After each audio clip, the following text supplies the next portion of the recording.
তুমি না তওবা করেছিলে? তুমি না শুধুমাত্র আল্লাহর জন্য সবকিছু ছেড়ে দিয়েছিলে?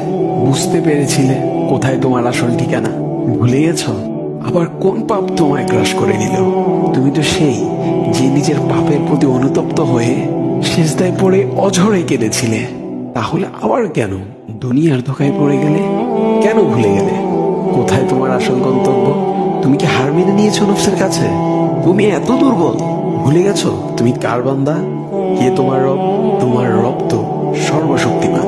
সর্বশক্তিমানের বান্দা আবার কখনো দুর্বল হয় নাকি? মৃত্যু পর্যন্ত লড়ে যাও তুমি। শয়তানকে দেখিয়ে দাও তোমার ইমানের পাওয়ার। শয়তানের ধোকায় পড়ে অনেক পাপ করে ফেলেছো, তাই নিরাশ হয়ে গেছো তুমি, তাই না? তুমি কি জানো না তোমার রব কতটা মহান? তিনি তো তোমাকে ক্ষমা করার জন্য অপেক্ষা করছেন। তাই ফিরে আসো সেই রবের দুয়ারে, যার দুয়ার কখনো বন্ধ হয় না। ভিডিওটি ভালো লাগলে একটি শেয়ার করে দিবেন, হয়তোবা আপনার একটি শেয়ারও কারো হেদায়েতের ওসিলা বনে যাবে।